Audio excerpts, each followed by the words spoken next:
Hi, I'm Rhonda Ross.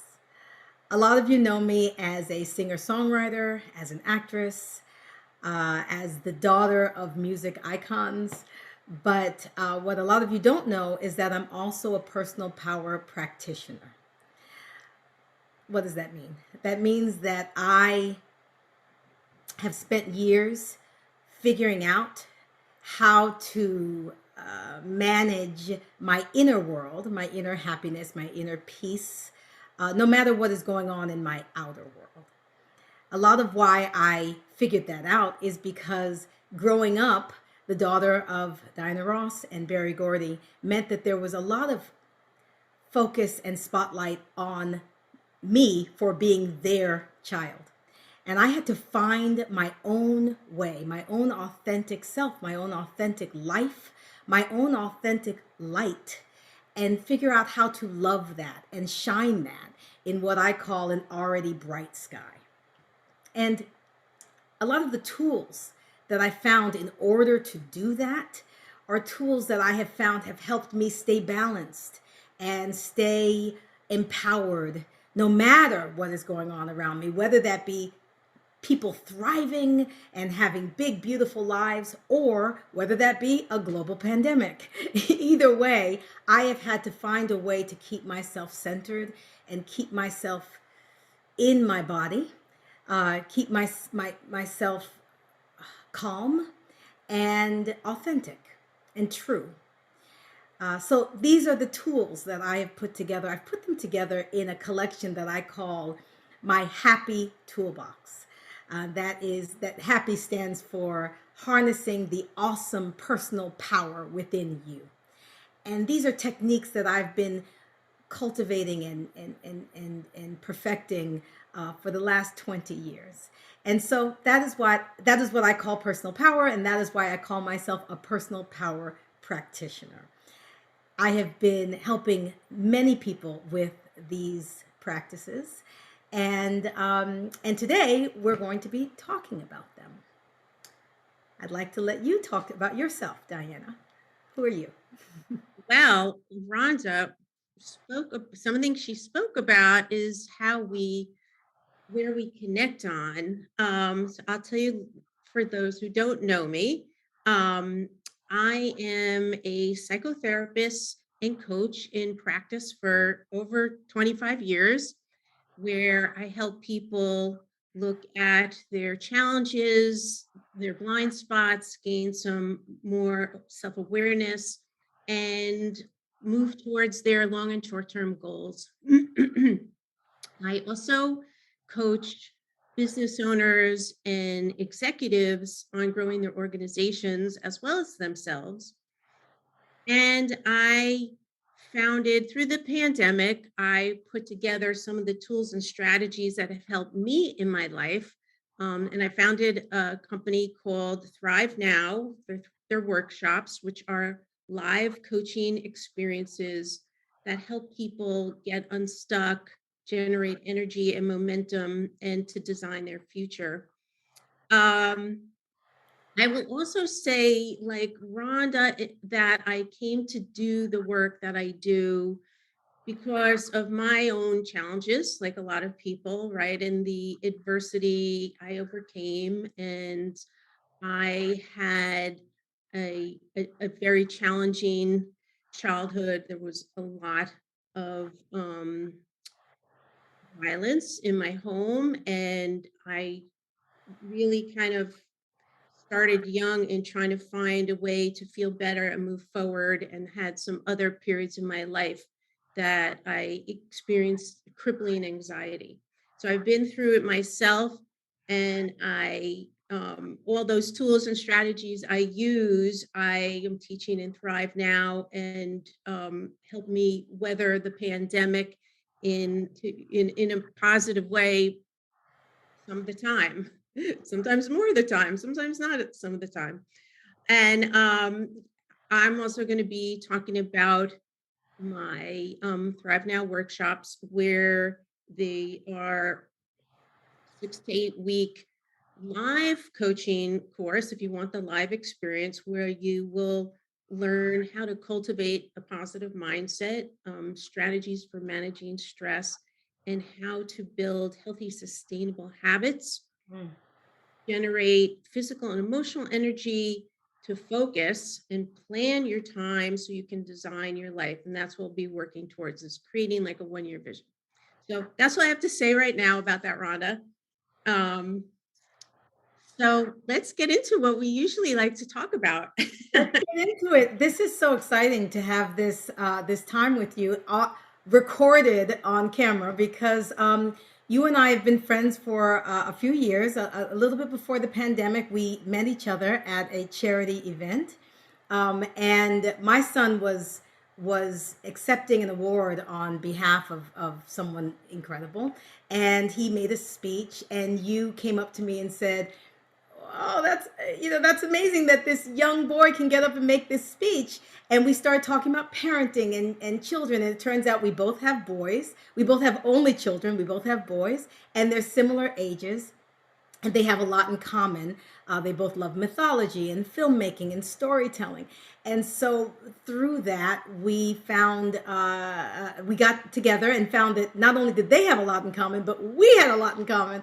And so we started having these conversations um, about not just surviving but thriving, right? And getting through this pandemic and keeping our mindsets positive, and routines and habits that help with that. And so we've been having a lot of these conversations throughout the pandemic, and it's really exciting to now be able to have them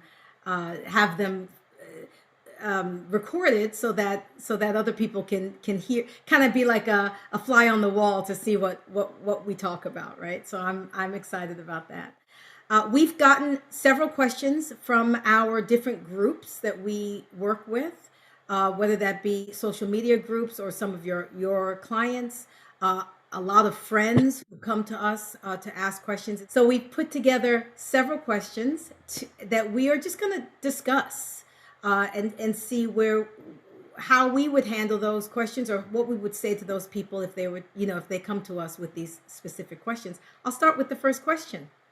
Cool. Uh, First question I have here is, I only know a little bit about positive mindset, and I have never heard of personal power. What are they? Would you like to start, Diana? Sure. I would love to talk about the positive mindset, and you'll probably want to talk about the personal power. We both have a lot to say on both. So, one of the reasons it's important to have a positive mindset and to cultivate a positive mindset is because when we're in a negative mindset, we can feel stuck, we can feel shut down from seeing solutions and possibilities to what we're going through, and we feel pessimistic, basically. A positive mindset is a more open mind where you can think of some strategizing and creative thinking to figure out some solutions to things you're going to. And, generally you'll just have a happier day in life, right? If you're in a positive mind.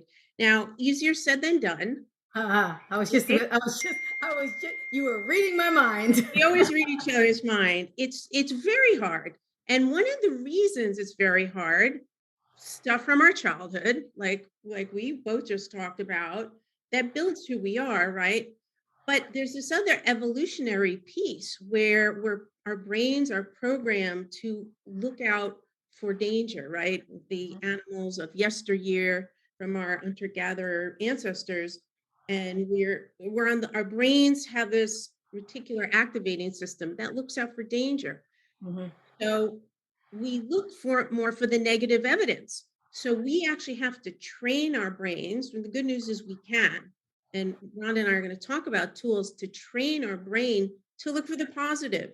And it takes a lot of practice, but you can. And you can reframe, the glass half empty to the glass half full. And you can reframe your thoughts. We're going to talk a lot about our thoughts, because our thinking leads to everything we do. It leads to our emotions, which then lead to our actions.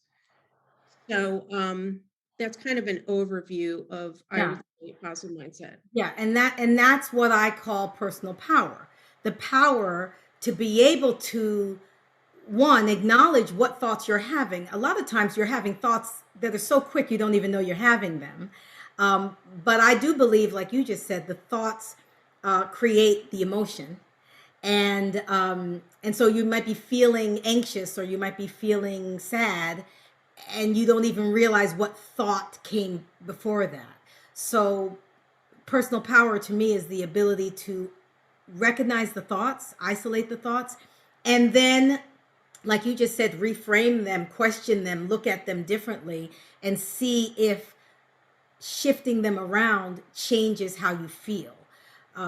But the issue is really, how do you even know that you're in a negative mindset, as opposed to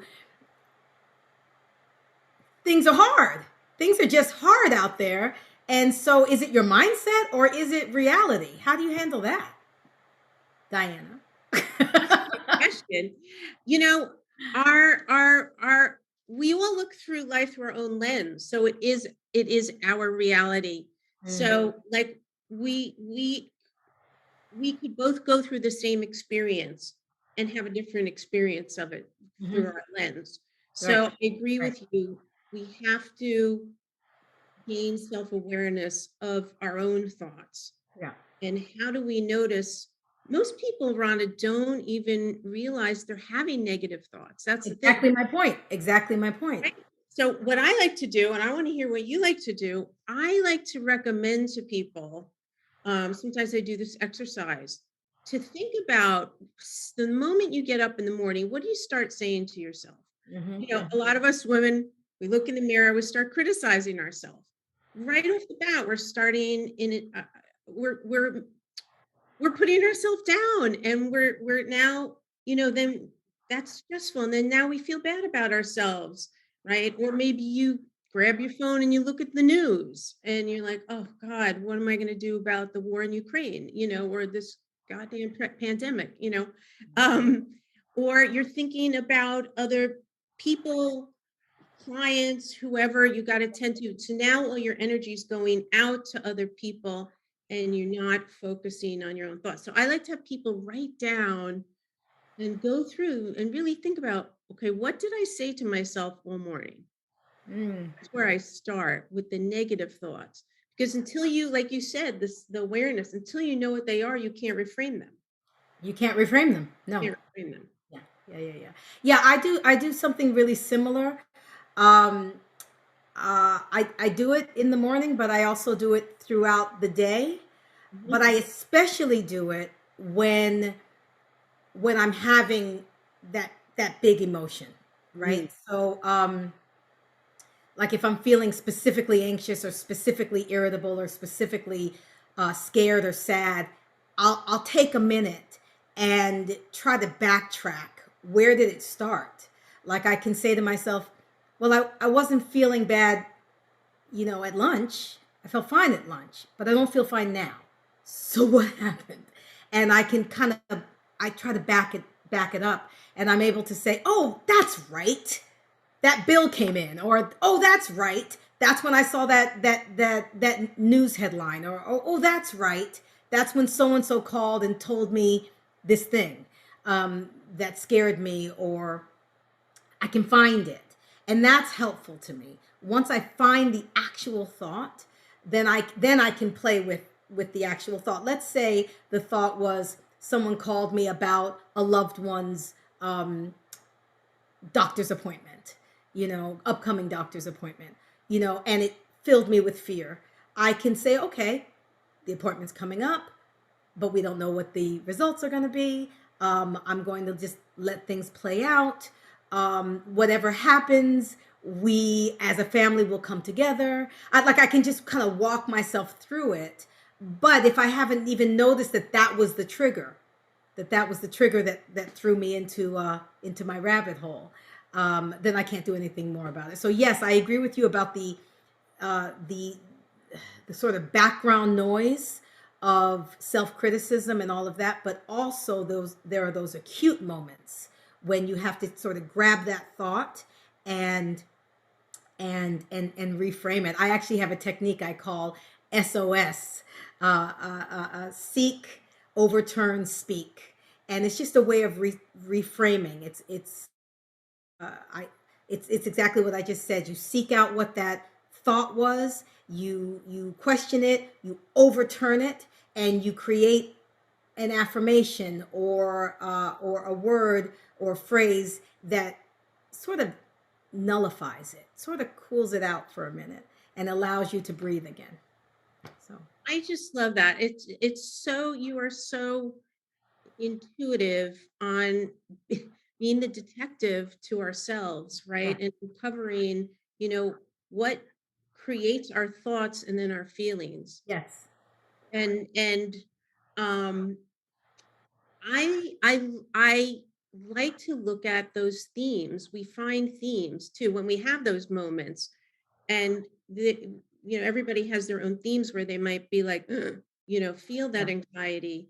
yeah, Um, for example, I'm just going to use myself.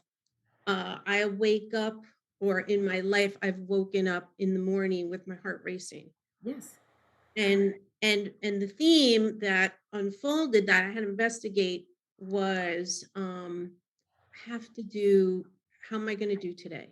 I have to do it all on my own. Comes from my past when I was all on my own having to handle everything.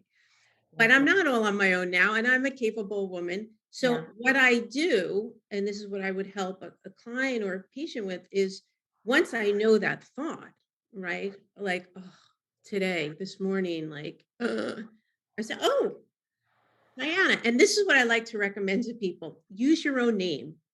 Like, Oh, absolutely. right? Because you would give your friend better, guidance and cheerleading than yourself, right? Like you would say to your friend, Rhonda, you know, you're amazing. So you got to say that to yourself. Diana, you got this. You can do this. And out loud. I tell my clients, say it out loud, Yeah, because it's amazing. It really is like you have this objectivity where you're processing it.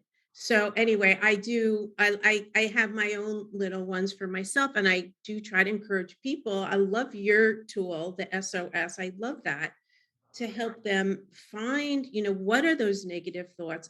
How do they you overturn them? And we could talk a lot about that. Like, that's just my thought. What are, maybe you have an example of something, of a thought that you reframe to the positive. What would I that look do. like? All right. Right. I do have that. Well, I'm smiling because, um, as I mentioned, I'm a singer songwriter, and what I discovered, um, I don't know, years ago, some years ago, is that, well, let me back up.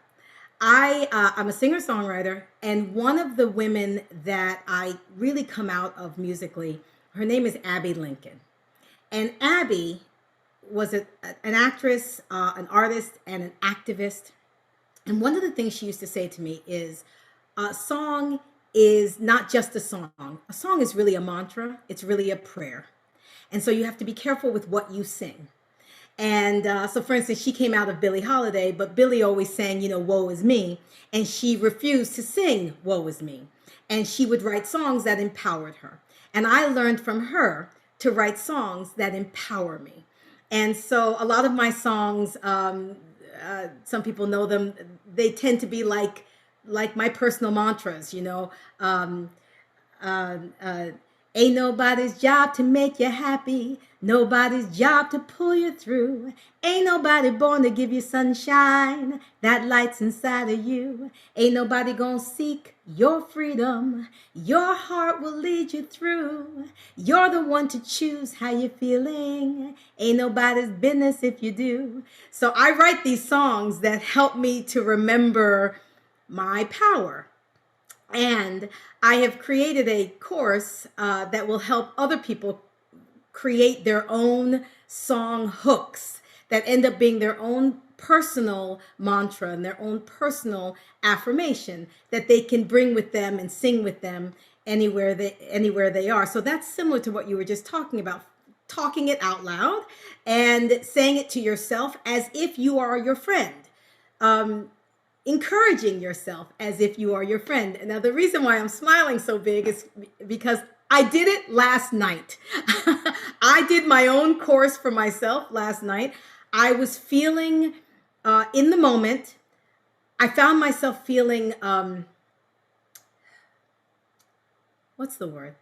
Not so much overwhelmed, but discouraged and disappointed in my own ability to manage my time and my son's schedule, and between homeschooling and my career and all the things I try to do for everybody. I had mixed up some dates, and I screwed something up. And I was like doing dishes, and I was like, I cannot believe I did that. I cannot believe I did that. And I actually did what you recommended, Diana. I said, Rhonda, you are doing the best you can. You are doing the best you can. And then I put that work through my course, my personal hook affirmation mantra course, and I created a mantra which I ended up singing to myself for the rest of the night, and it went like this. See if I can remember it. It went like this.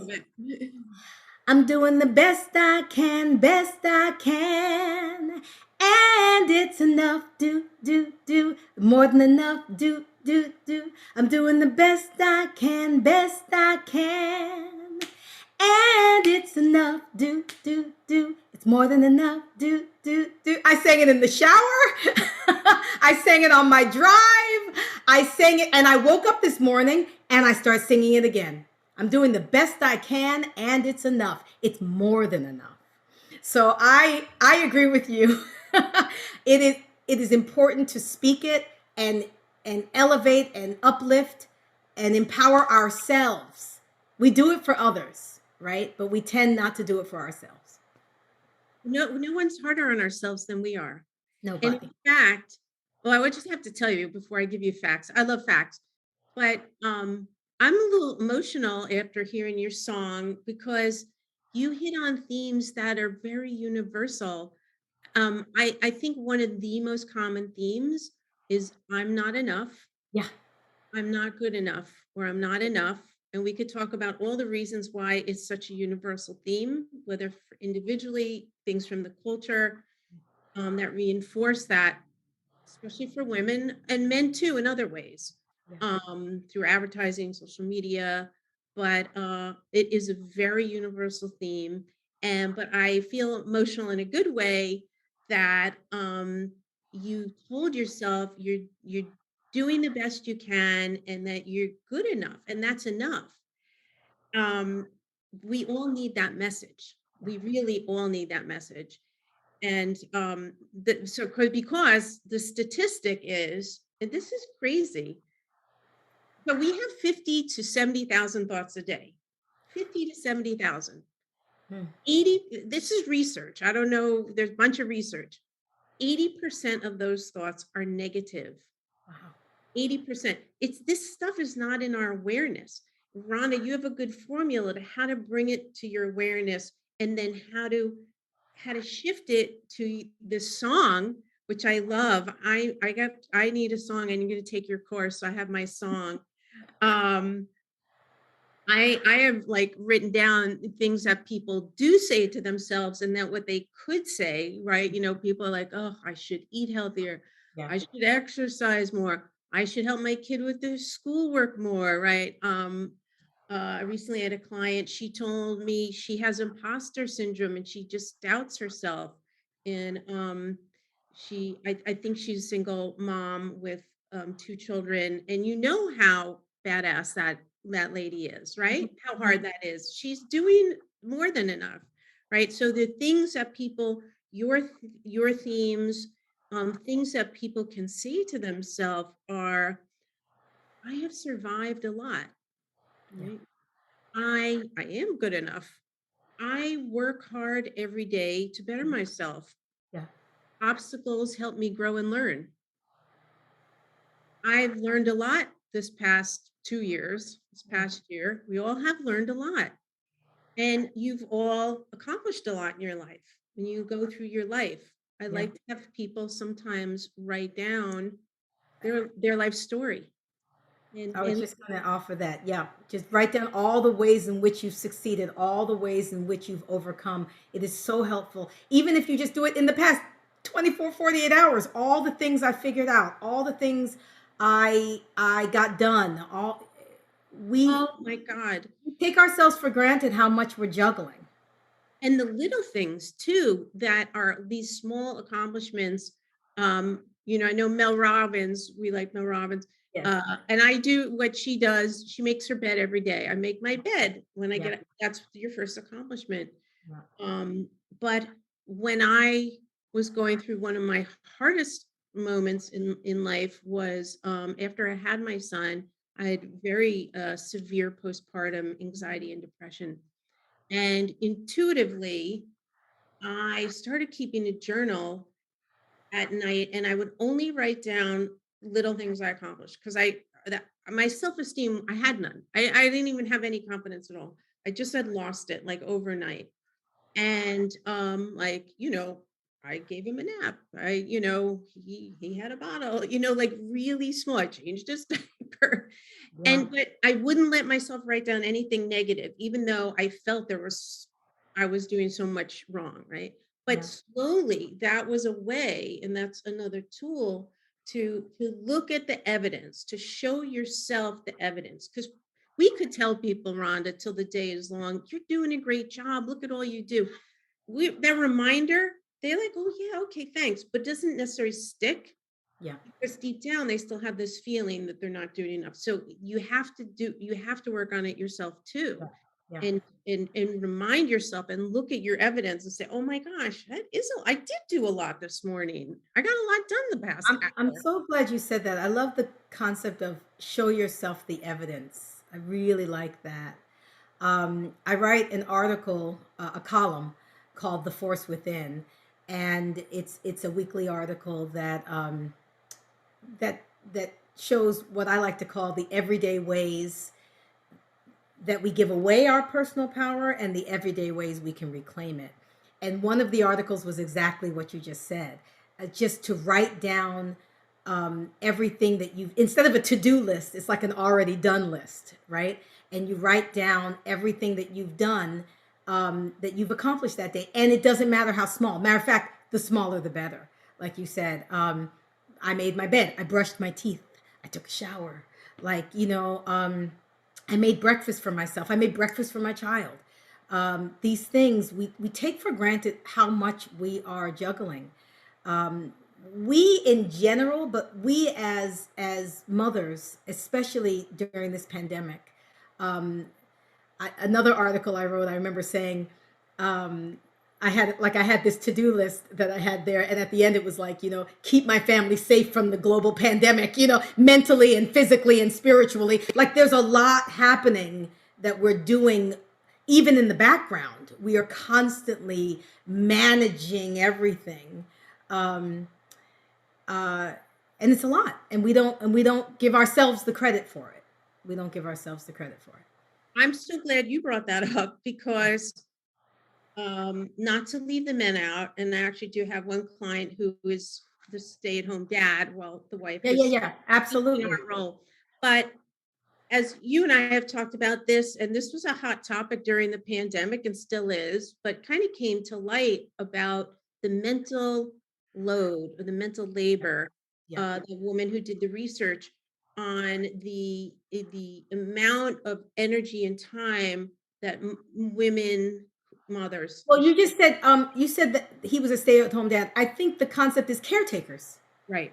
right? I mean, in our society, it tends to be the women, but it's not always the women. And I think it's an issue about being the caretaker, being the person who's in charge of all of that stuff. So continue. I didn't mean to cut you off, No, but no, yes, that's it's the exactly caretaker. right.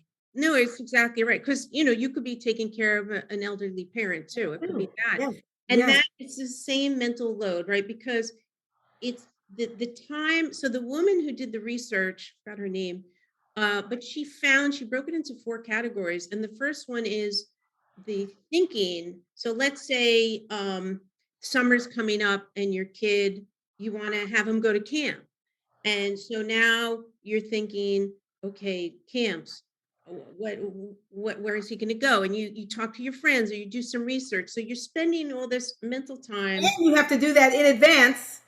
in it, like now, right? Yeah, like 2 months ago. Right. Then that's the first stage. And the second stage is like you do the actual research, right? Now you're Googling the camps and you're writing to your friends or you're calling them.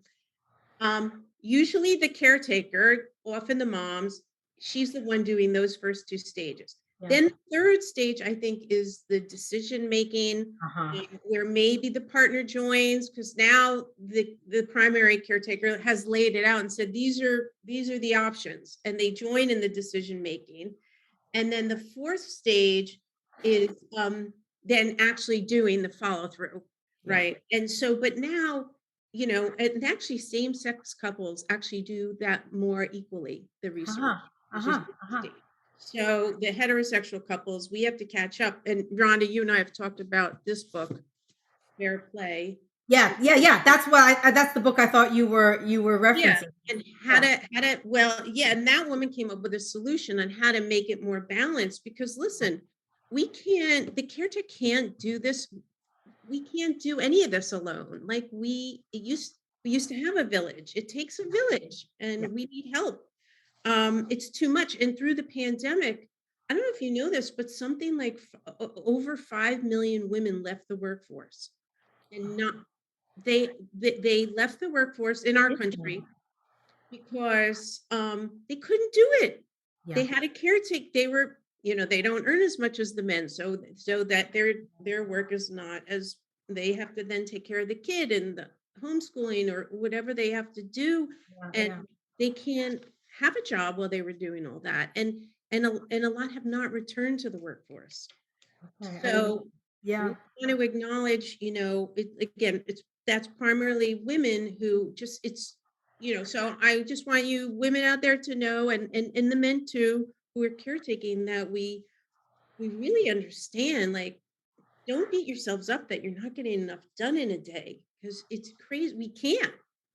It's impossible task. Because it's both things, right? Not only are you caring for the person or people that you're caring for and doing all that background work, as you just said, about the physical, but also about the mental and the spiritual, is all that. But then you're trying to do it for yourself also, right? So you're trying to keep yourself as balanced as you can be, keep yourself treading above water so you can be, helping all these other people. It is really, really work. It's So really work. yeah, maybe we should talk about that, like the concept, because that's it within some of the questions about self-care. But Yeah. when you get on the plane and they say, put your oxygen mask on yourself first. So I reinforce that. I think that's important. Let's talk about like what you do, what I do, what people can do Yeah. for their oxygen mask for Yeah, self-care. I want to it's perfect for the next question. I'm going to read the second question. Great. Um I'm going to read the next question. I feel so overwhelmed all the time.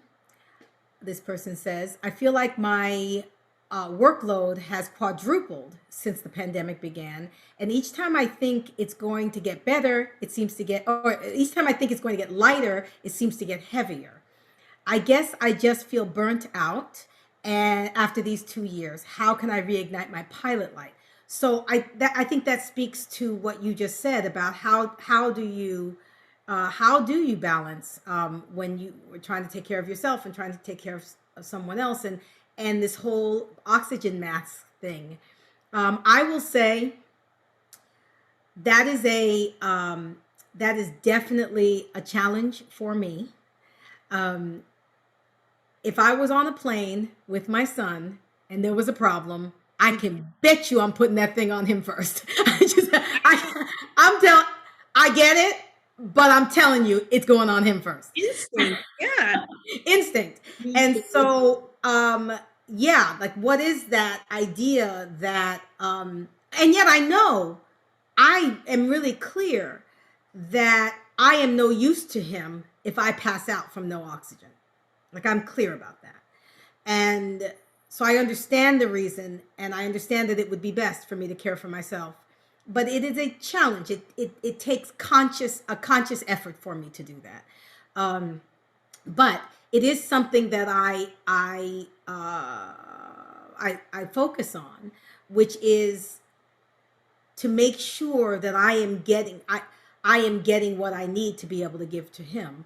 My sister Tracy has an incredible saying. I don't know if she made it up or if she just says it or whatever, but it's give from your overflow, not from your reserves. Mhm. And so I keep that in mind. Again, it's a challenge for me, but I keep it in mind.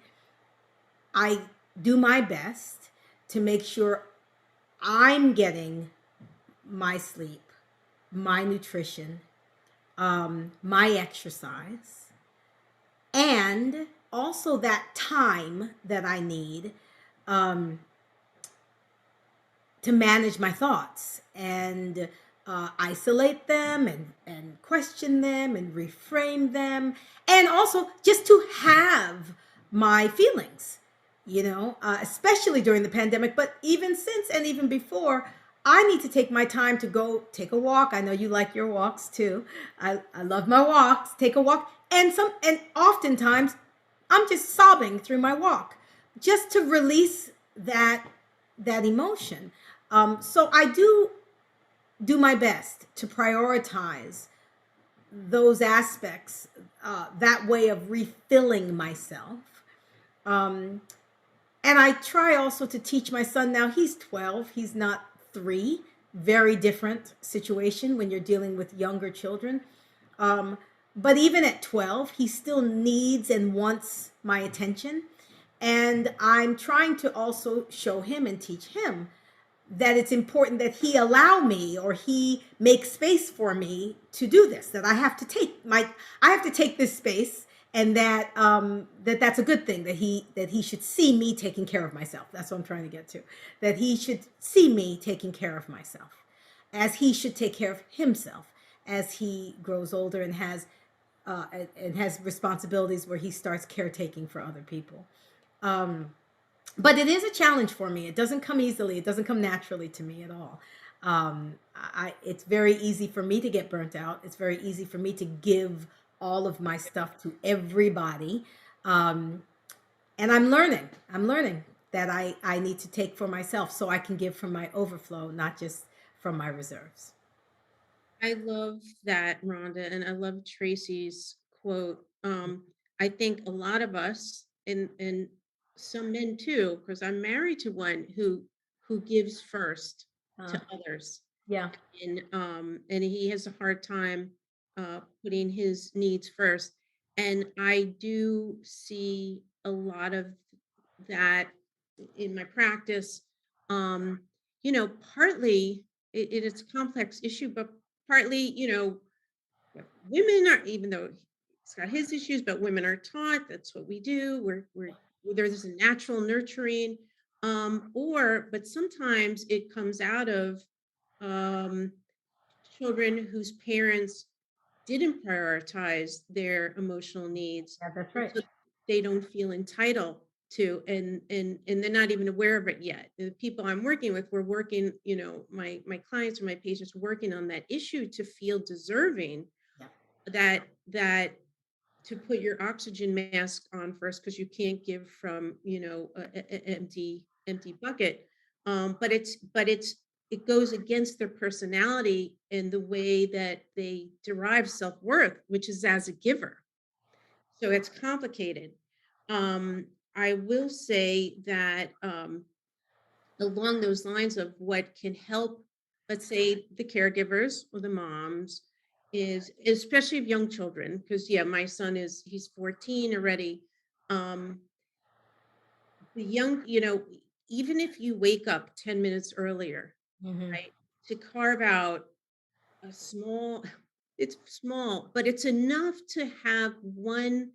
I like to recommend one thing that's for you, whether it's doing some deep breathing or meditation. People think, "Well, I know I should meditate," but it doesn't have to be a full on um, 20 minutes twice a day, right? Or 40 minutes. You can get a lot of benefit from 5 minutes hmm, of a guided meditation or breathing to calm your mind down, right? And also you do start to notice your thoughts because you notice, oh, where did my thought? Oh, I'm worrying about all this stuff, and that helps you know what's on your mind. So meditate. I mean, we all know the benefits of meditation, but that's another one. But I like it. It's like a little vacation. Like it's just a 5 minute little vacation, right? But I do like my walks, and they're almost non-negotiable, especially the weather's getting nice here now, because I can feel wake up with anxiety. I feel down. I go out and I walk to the water, I clear my head, you're getting like your endorphins going, you're getting oxygen to your brain, and you're moving your body, and I start to get all these ideas. I'm talking into my phone so I don't forget my ideas. So I find that's my time that you were talking about, the reflection time. We all need time for reflection. Um and we don't schedule it. And that's one thing I would add to that question about being overwhelmed, going back to being overwhelmed. I am a big fan of creating a calendar, a weekly schedule. Hmm. Um, it's called like a time box calendar, Hmm. so that you schedule it in. You schedule it in, and then you can look at. I was just looking for my. I don't have it with me. My weekly schedule that has in those blocks of time, eating lunch. Breathing, um, reflection time, projects, kid, date night. And so you can look at your week ahead and know, even if it doesn't go as planned, like your brain is working towards getting those things for others and for yourself, more Yeah. important. I'm so glad you said that. A few things I want to piggyback on. I too am a big fan of a schedule, all kinds of schedules. I have daily schedules, I have weekly, I have, my year at a glance. Um, but let's just speak to my daily and my weekly. They are definitely very specific in terms of blocks. And I love the idea. And I have to say, I have not I was not raised doing this. This is relatively new for me, but I love the idea of having non-negotiable space that's mine. It's really easy for me to give that space away, and get, give it to, because I got a phone call and somebody wants to talk, or because the meeting needs to happen and that's the only time or whatever. But I'm starting to get better at saying, no, that time is blocked off. It's non-negotiable. And it can be blocked off for something as simple as you said, so I can have lunch, or take a walk, or breathe, or whatever it is. It's very easy for me to have said in the past that those things were not as important Mm, as the meeting or the friend that needs to talk or whatever. But I'm starting to put them in my calendar, and they are not available. It's not available time. And I don't have to explain it to anyone. I don't have to say, oh, well, I'm actually going to be breathing that half an hour. Can we can we postpone? Um, Nobody has to know. It's not available. That time's not available. um, Um, that's new for me, but it's been extremely helpful. It's been extremely helpful. it really is. And it's also, I would say, new for me in the I started like a little before the pandemic. It was actually Mel Robbins who I was watching her YouTube. She's a, people don't know, motivational speaker. And she tells like it is. And she had this daily schedule. I print them out and I use her daily schedule. And it's based on science. Mm. She did all the research and I didn't have to do any. And I piggyback off her, all her hard work, but that it organizes. I feel very, then my head is organized for the day. I know what I'm going to be doing. So you block in what time you're doing what, and then she has you write in what's my project for today. So like, Okay. what's your main focus for the day, right? Because Okay. all the other stuff, she's like, do a brain dump, and she has an area on the sheet for the brain dump. All the stuff's in your mind and all your to-do list. Um, and then towards that one project, what's one step, Mhm. right? Mhm. So if you take one step every day over a year's time, then you've created something big in A these lot. small Yeah, steps. that's right. That's right. And she also has in two things that I also like. And it sounds like it takes a long time to do. It takes 10 minutes every morning. Um, write three things you feel grateful for. So now you're shifting back to the positive mindset, like it's sunny outside. My son has in-person school and I'm talking to Rhonda today. That's a great. I'm in a good mood. And then she has an area to feel energized. What could I do? And I love that. I Um, love that too. think about what could, and for me, it's like my walk. Maybe it's talking to a friend, or eating a healthy lunch. Like what is it that will give you energy? Because we're all pretty depleted, especially after these past 2 years. Yeah.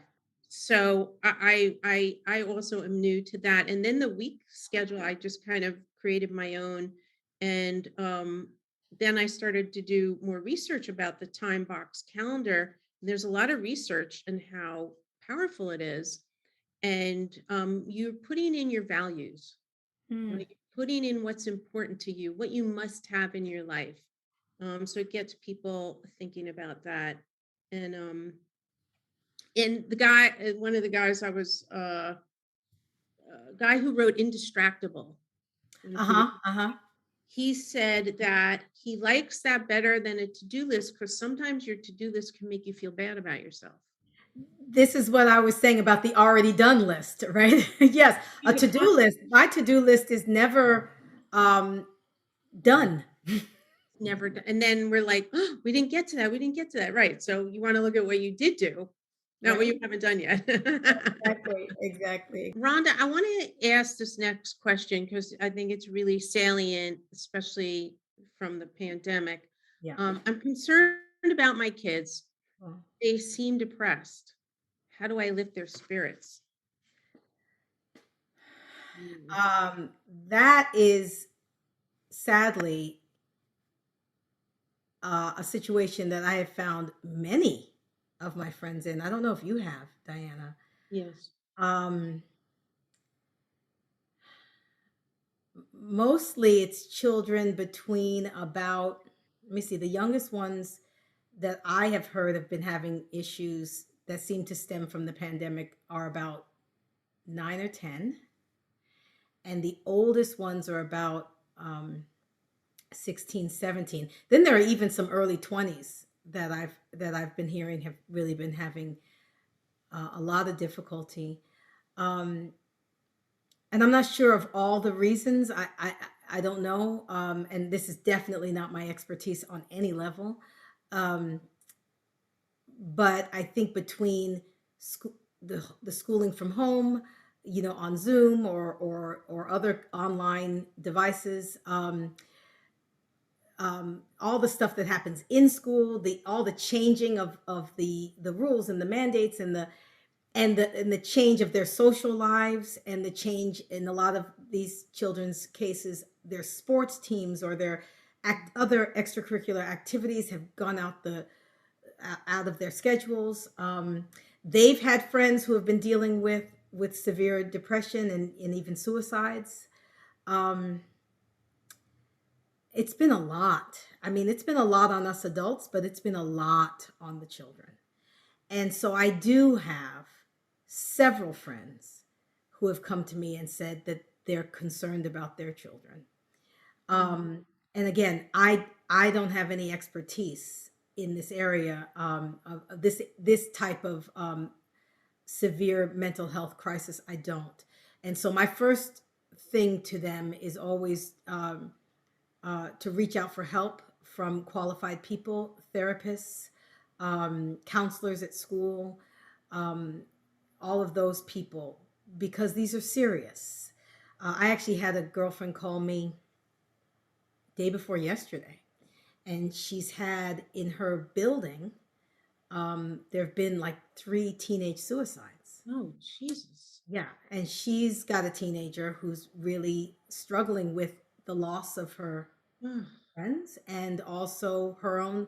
It's a lot, oh my a lot. gosh. And so again, from someone who doesn't have expertise in that type of mental health challenge, I will say that what I have tried to do, um, for myself, for my son, for anyone who is experiencing that kind of um, depression, is simply what you were talking about earlier, which has to do with mindset, which has to do with um, you talk about cultivating a positive mindset. One of those ways for me is appreciation, is just just looking at even the smallest thing, like you said earlier, three things I'm grateful for. One of them is that the sun is out. Like, we can pick things that we take for granted, that we don't pay attention to usually, and realize how lucky we are that those things are happening.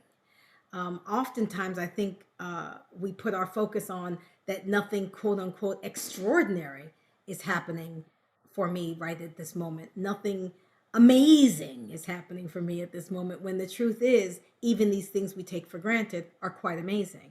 Like that the sun is out, like that we have a warm bed, or a roof over our heads.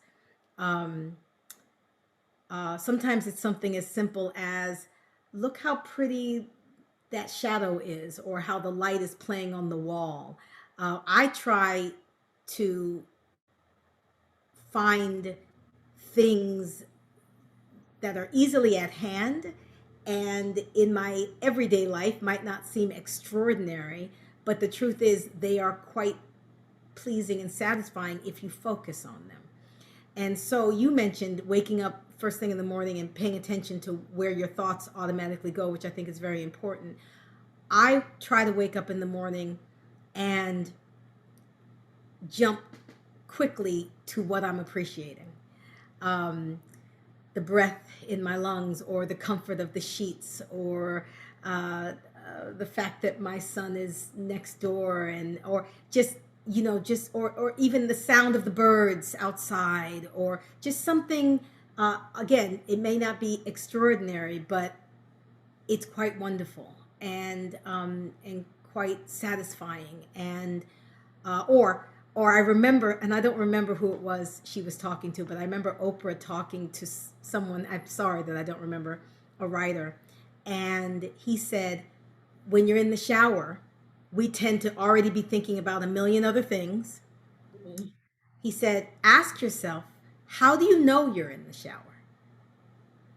And what that does is immediately brings you present, and to these not extraordinary yet not extraordinary things that are happening. I feel the heat on my body. I'm inhaling the steam. I'm feeling the water on my face. You just like these things that are really so satisfying and so lovely that you can be appreciative for, Right. and in the moment, and and so I try to share that with my friends who are either dealing with feelings of depression, or feeling down, or feeling sad, or feeling um, uh, disappointed with Mhm. life, disappointed. I try to share with them those types of questions so that they can ask themselves, how do I know I'm in the shower? What feels good about these sheets? Um, Look at that tree. Look how beautiful that tree is. And I say to myself things like, I'm so lucky I get to look at that tree. Like, what a, it's a tree. There's a million trees. But really, if you calm it down for a moment and realize how special it is that you got the opportunity in that moment to be with this piece of art, really. Or feel the breeze on your body, or hear it in your ears. Or I try to find those kinds of things, even when I'm washing my hands, how good that warm, soapy water feels. I try to be appreciative of those things, because if you try to look for the quote unquote extraordinary, um, it's a heavier lift. It's a heavier lift. Right, because the extraordinary is more of a quick high, Yeah. something big happens, you get that dopamine surge, but then it comes down. And then after that event's over, you're like, oh, now what?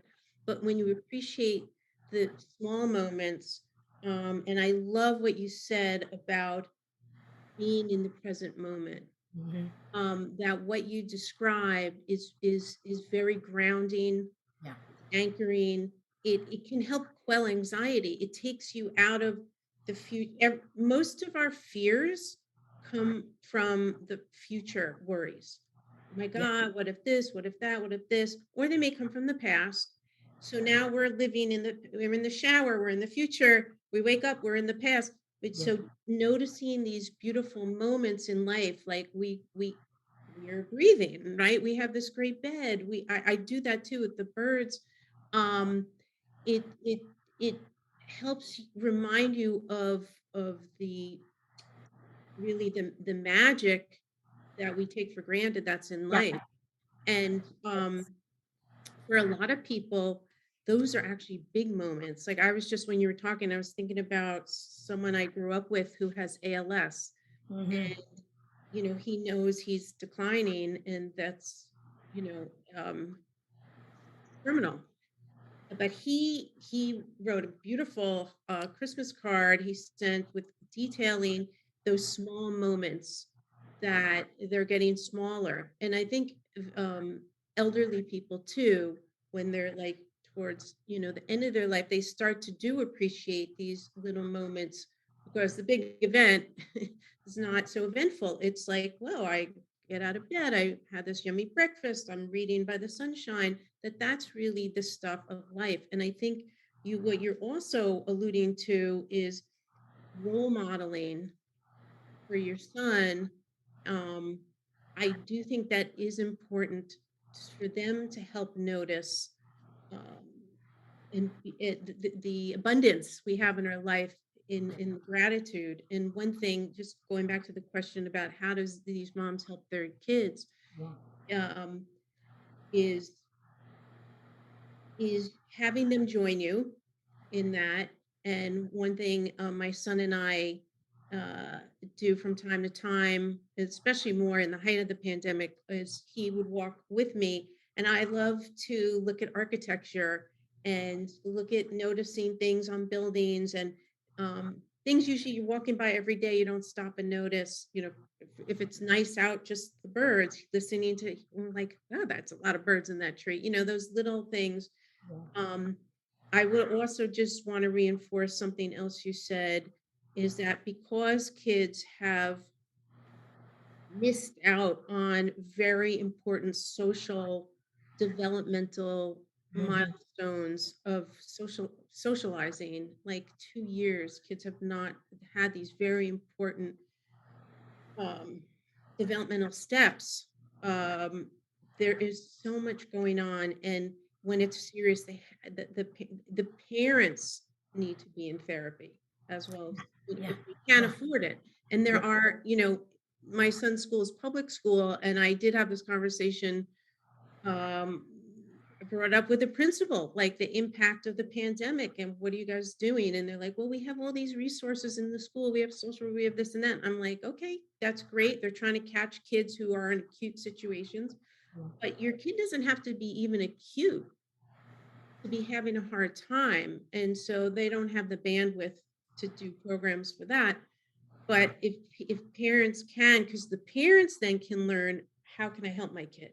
Yeah. Right? If the kid can be in therapy, definitely. But if the parents, sometimes I think it's more the parents. And I do have a lot of parents in my practice, and I do try to help them so they can help their kid. Um, Yeah. It's scary because nothing means more to a parent than their child, right? I mean, it's scary, and we're trying to keep them protected from the virus and all of that, and you got to balance that with keeping them protected mentally and emotionally. I found myself saying that a lot during the pandemic. I have to balance it. I have to balance it. I don't want him to get COVID. I don't want him to get it and give it to somebody else. I don't want any of those things. And yet I have to kind of look at what the real risks are of this situation versus that situation, because I also need him. I need to pay attention to his mental health.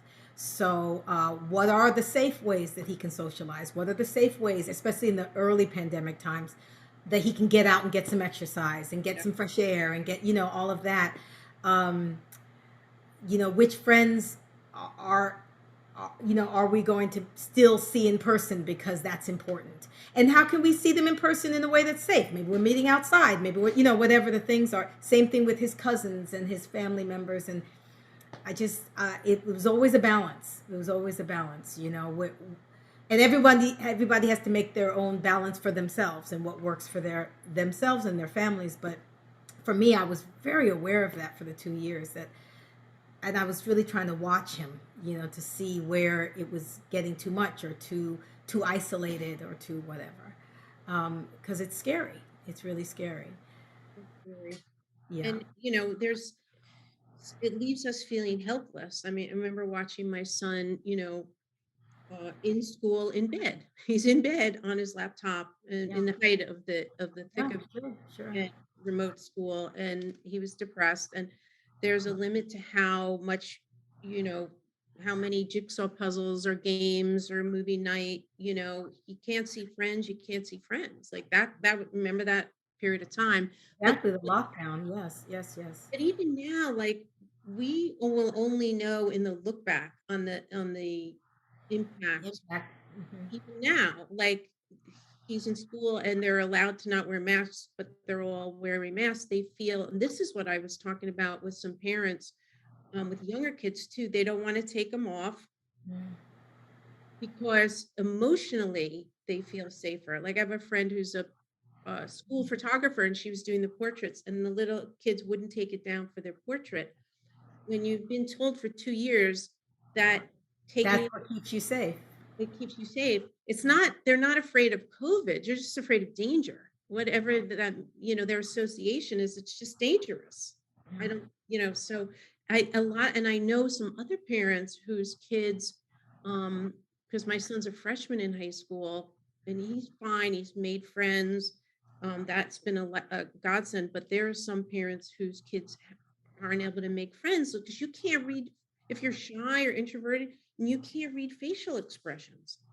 And so you don't know, you might be like, I don't know how this other kid feels about me. And so, or they can't see the teacher even smiling at them, right? These basic, I mean, talk about basic things to feel grateful for, that like we can see our faces. Basic things to be grateful for. Yeah. Being with other people, it's like whoever thought that would be a dangerous thing.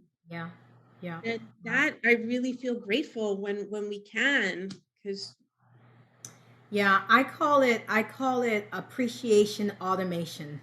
And I automatically sort of front load myself with all of the things that I appreciate about this moment, um, or past moments, even. And like you were saying, uh, on the flip side about waking up to to negative thoughts, I try to front load my positive thoughts. And again, like we just said, even about things that are seemingly banal, I appreciate them. Seeing someone's face, or spending time, with someone that feels safe and connecting. Even during the strong lockdown period, if I could communicate and connect with someone on Zoom. I know people got Zoom fatigue, but I was very thankful for Zoom. I was very thankful to be able to see somebody's face and FaceTime and all of that. So just constantly putting my appreciation on automation, and so I'm always trying to look for that. And my son, he might he might complain about something, and I'll say, okay, that might be true, and that thing you complained about might be true, but can you find me three other, five other, 10 other things that are going well right now? Maybe not about that exact subject. That subject might stink right now, but what are the other things happening? Is that the only thing? Can we find three, five, 10 things that we can appreciate about about our lives right now, about where we are right now. And sometimes we got to reach for that thing that feels banal and general and less than extraordinary. But the truth is, when you think about it, if that thing wasn't there, if the sun didn't come up today, right?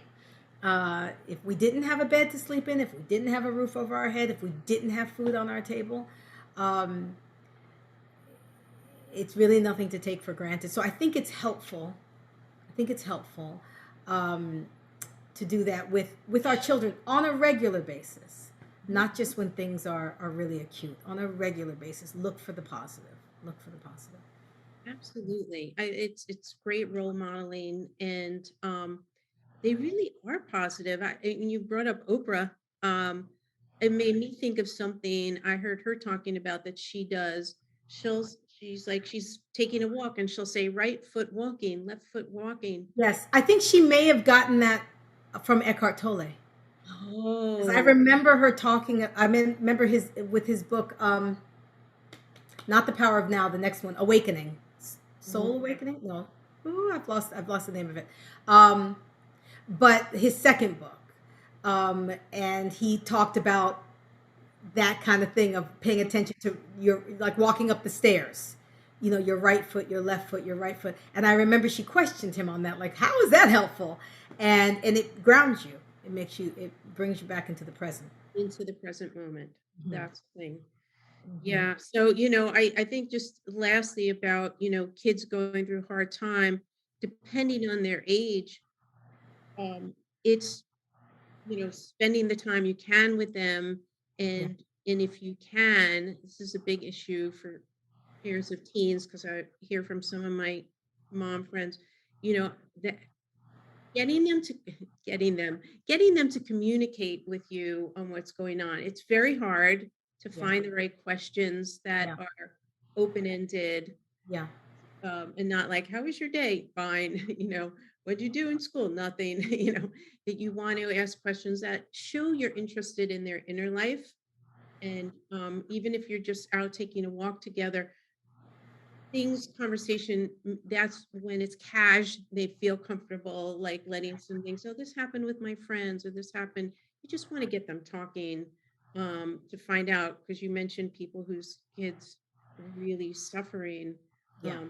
Yeah, I mean, they absolutely should be in therapy for that. I mean, but what else can the parents do is yeah, just listening non-judgmentally, and reflecting back what you hear them say. That's always a good one.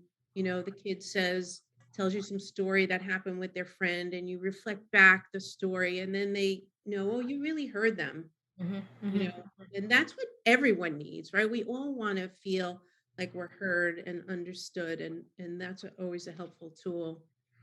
And I would piggyback on that and say, I love that you said non-judgmental because be really gentle with them and with ourselves. This has been a huge 2 years on so many different levels and for so many different reasons, and that we can continue to be gentle with ourselves and with our children and what they've been through and how it's affecting them. Like you said, non-judgmental, not to say, oh, get over it, or it shouldn't be that bad, or when I was your age, or Oh, whatever. yeah. That's Oh, any of that stuff, as opposed to just allowing it to be. self-compassion is priority, because if we're compassionate for ourselves, if we have empathy for ourselves, then we will have more empathy for our kids and for others, Absolutely. right? Because how do you give empathy if you not have it for yourself, right? So yeah, we all have to give ourselves a lot of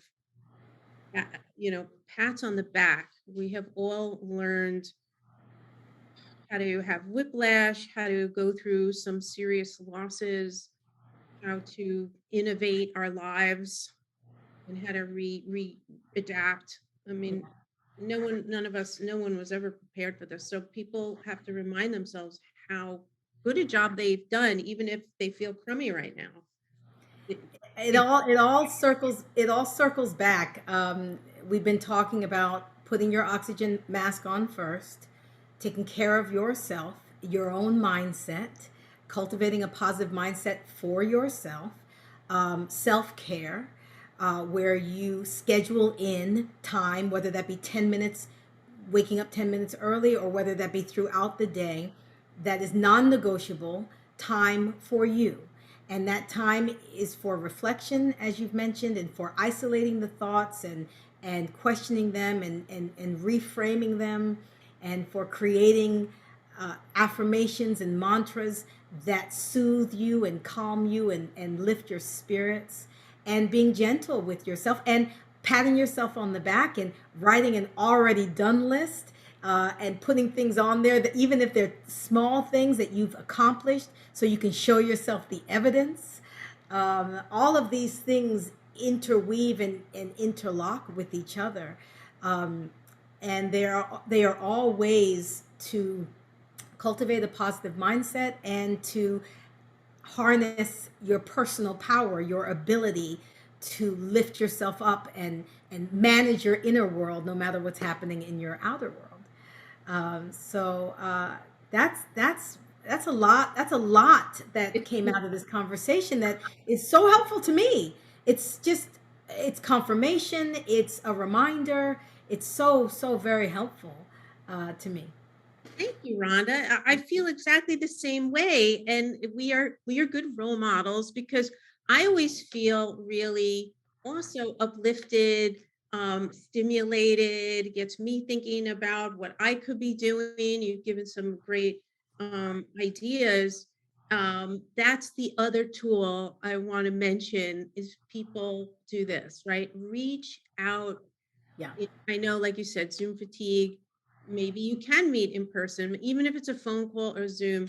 I have found, I don't know if you've seen this either, that some people feel rusty or they're like, I don't know how to do this anymore. And so you have to practice and you need those friends who are upbeat and more positive, Yeah. right? Or family members or colleagues and or mentors. I like to caution people if you start to notice you're with someone who's always complaining or always angry or always negative, that's infectious too, Yeah. right? So your good energy lifts me up and there's this mutual reciprocity. And Yes. that's what we want all our listeners to have in their life because it's very powerful, that kind of support, Yes. especially through this. Yes, agreed. Agreed. Can you tell everyone about your Thrive Now program? Yeah, sure. I would love to.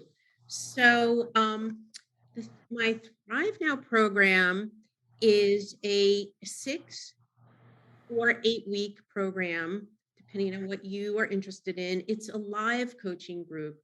So, if you want a live experience where you will learn the tools and strategies to build your 1 year vision, design where you want to see yourself a year from now, we cover things like how to cultivate a positive mindset, strategies for managing stress, how to build in sustainable habits because almost 50 to 90% of what we do are habits. So I like to help people notice what could they add in towards a healthier vision in their life and how to generate physical and emotional energy.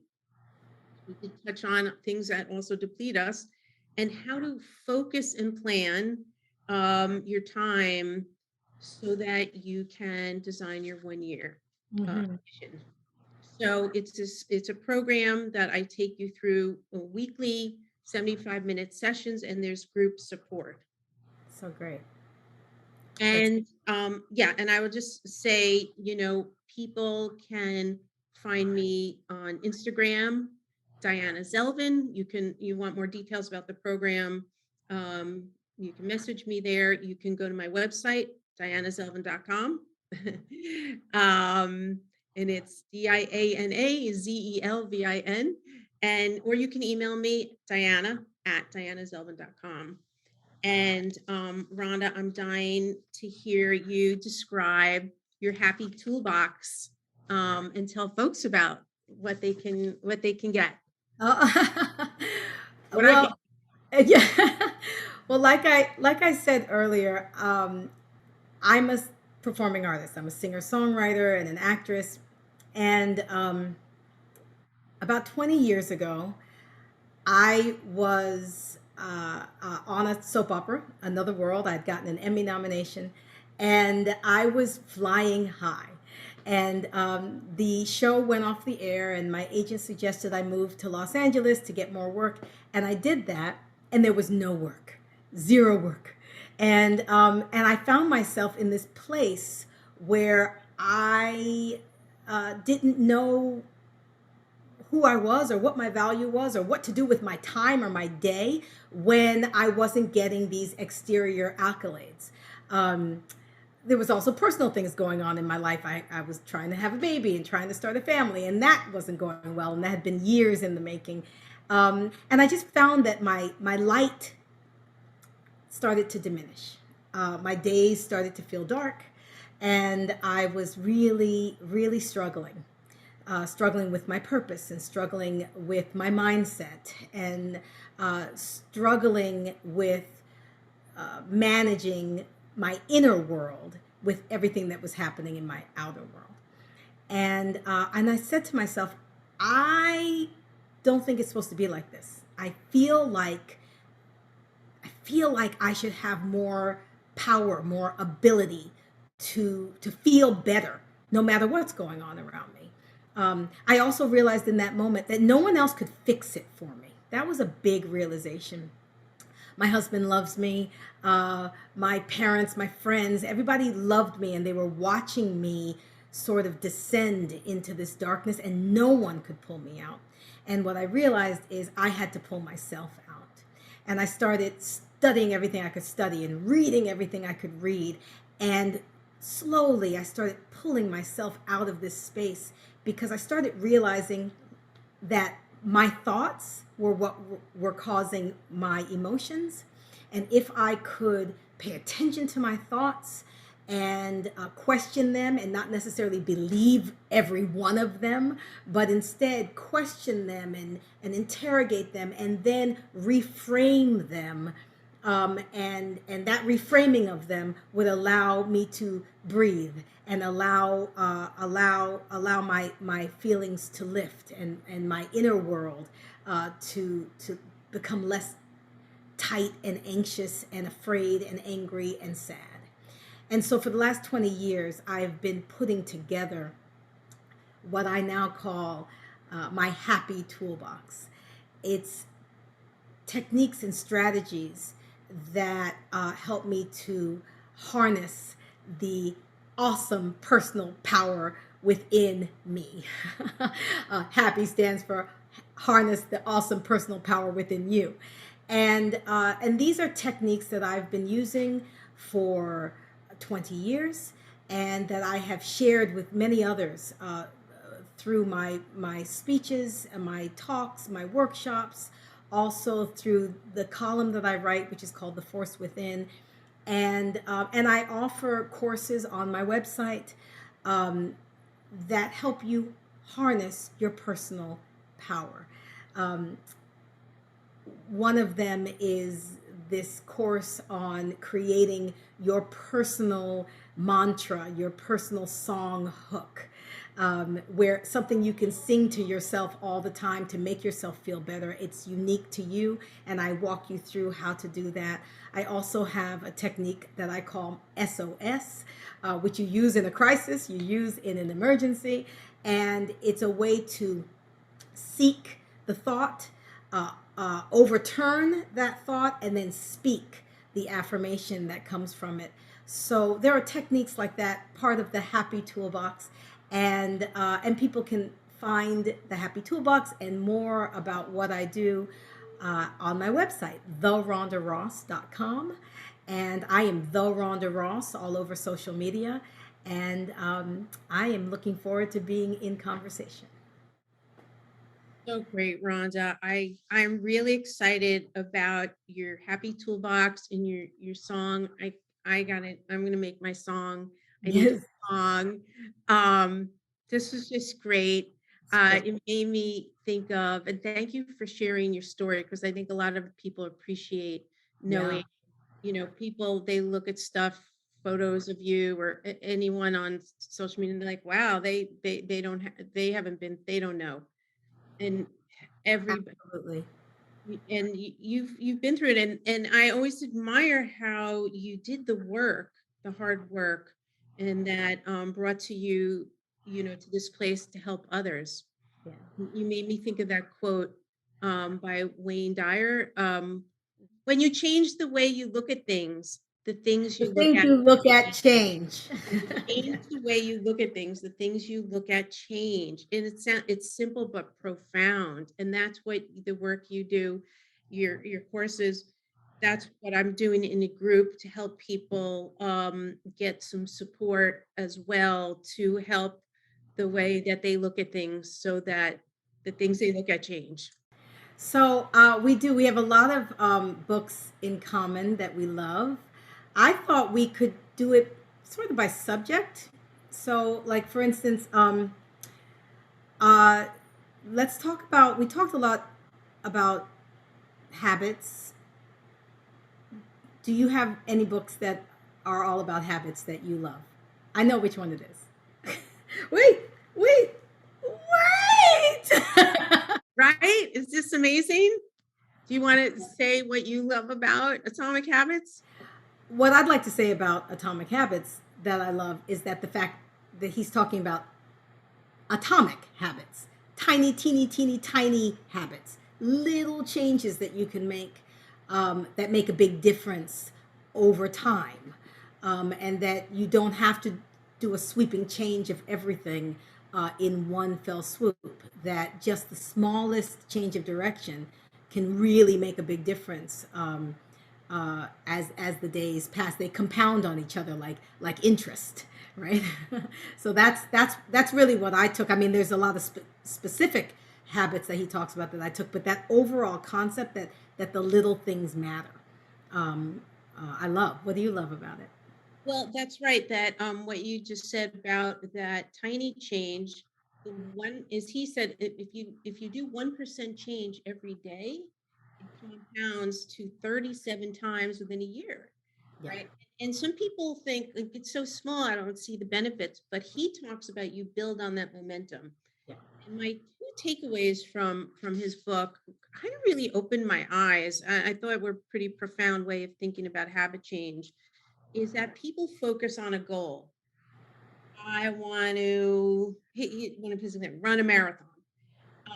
And what the problem with problem with focusing on just the goal is you don't develop a system.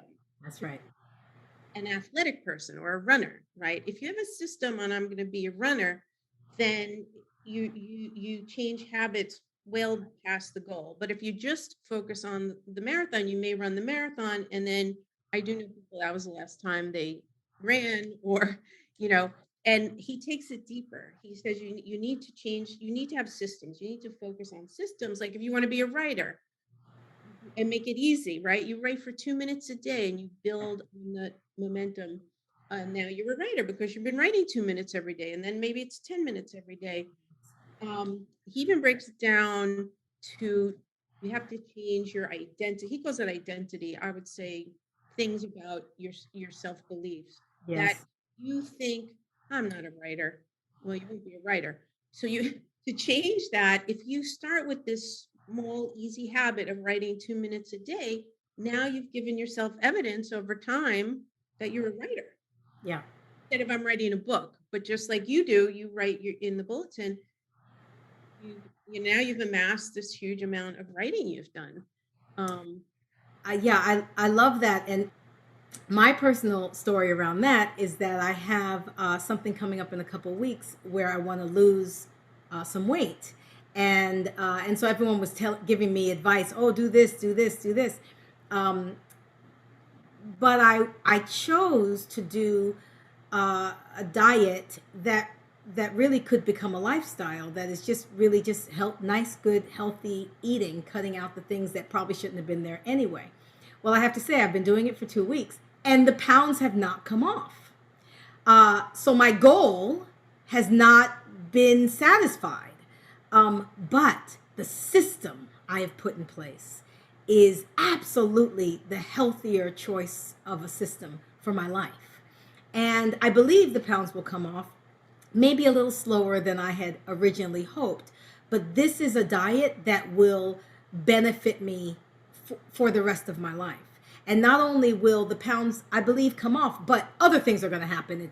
It's low glycemic, and it's high fiber, and my mental clarity is better, and I'm sleeping well, and all of these really good things. So yeah, the system, um, changing the system instead of focusing on the goal.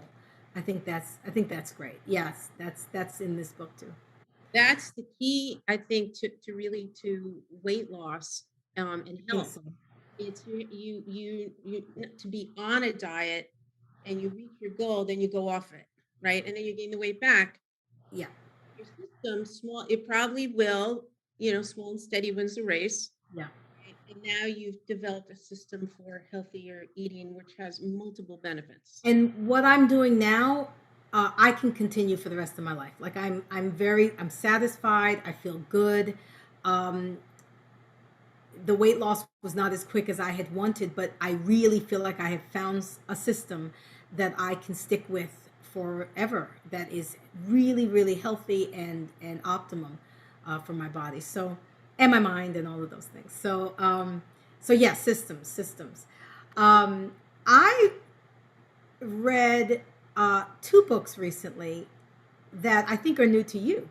Oh, One of them is called Set Boundaries, Find Peace by Nedra Glover Tawwab. She is one of my colleagues on Bulletin, which is where I'm writing this column called The Force Within. She has a column all about boundaries. She's also a therapist. And I read her book, and it gives you really wonderful ways to establish boundaries in your life around time, around self care, in your relationships. I found it to be really helpful in a very actionable, prescriptive way. Very, very helpful.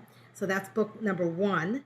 There's another book by another colleague of mine. She's an actress. Her name is Tina Lifford. We did a movie together, The Temptations, which replays a lot on like VH1, and so find us in The Temptations. But she is also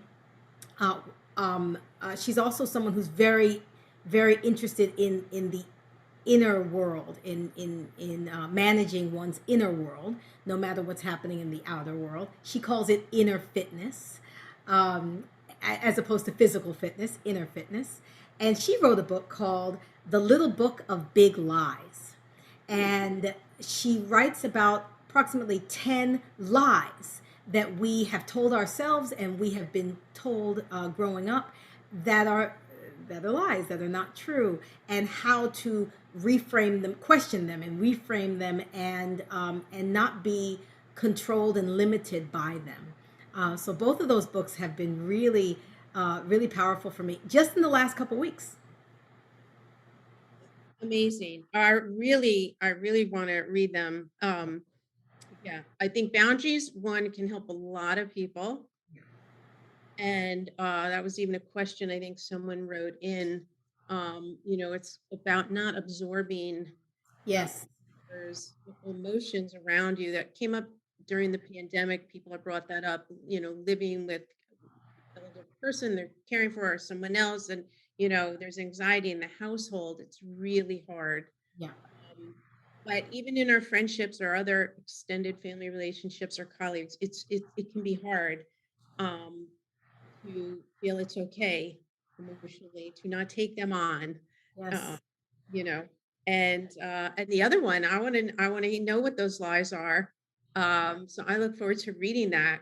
Um, I pulled out some oldies but goodies, oldies on my shelf that I love. Now this is addressing a bit of the positive mindset. I don't know, Man's Search for Meaning by oh, so good, so good. so good. It's, I think, one of the top 10 books ever read. And also a book about how your problems can end up building you up and allowing you to grow. Also that, yeah, Oh, yeah. totally, Really totally. So yeah, Viktor Frankl, for those of you who don't know him or this book, he was an Austrian psychiatrist who was captured by the Nazis. He was in a concentration camp. And in summary, what he discovered was that they can take all your belongings away from you, but the one thing, and people you love, the one thing they can't take from you is your mind, right? And they can't control your thoughts, and one can choose, as he says in the book. You can walk to the gas chamber and choose how you're going to end your last dinner. Get chill thinking about it. What you can say, the prayer in your head, and they can't rob that from you. What he did to keep himself in a more positive mindset in such horror was he didn't know his wife actually had been killed, but he didn't know that they were separated. But he would have conversations in his head with her, imaginary conversations, and that helped his spirits. That was one thing that helped. Again, it was all what he did with his mind. And the other thing he did was he wrote this book. They had torn up this manuscript. He'd been working on this book, and then when he was captured, they tore it up. So he found little tiny pieces of charcoal, and he was keeping notes, and he was observing what people were going through in the different phases. And he ended up writing this profound book. So had he not been through that, he wouldn't have touched millions of people's lives and given them a way of thinking about that you can choose your thoughts. It's not easy. No.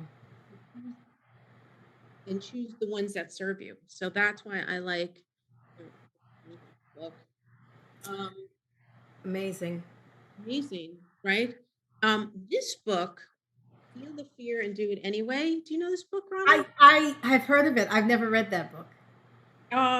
It's very dog-eared, and you can see I've starred and highlight. I bought this when I was going through a really hard time, and I reread it. It's one of those you reread, written by a therapist who, has you recognize that we all feel fear. You don't get rid of fear. You get better at your relationship with fear, right? And you can even reduce it. Like, let's say you have a fear of public speaking. The more you do it, right, the more comfortable you get. But her point is that just knowing that everyone feels fear maybe can give you some assurance, like, okay, it's like, how do I deal with the fear to do it anyway, right? How do I push through and do it anyway? So it's a great perspective. And she does talk a lot about shifting the negative thoughts to the positive. There's a lot in here about that, that words have so much power. And even if Yes. it's the words we're thinking, that impacts, again, the way we, like if you're afraid of public speaking, you go, oh my God, I'm so bad at public speaking. I'm so bad about, That's then you'll right. be bad at public speaking. But if you say, I could do this, I can do this. Here's my reminder, my ring, badass. I have a badass ring. There you go. Get my ring and I say, I'm badass. I'm going to get on that stage, and kick ass.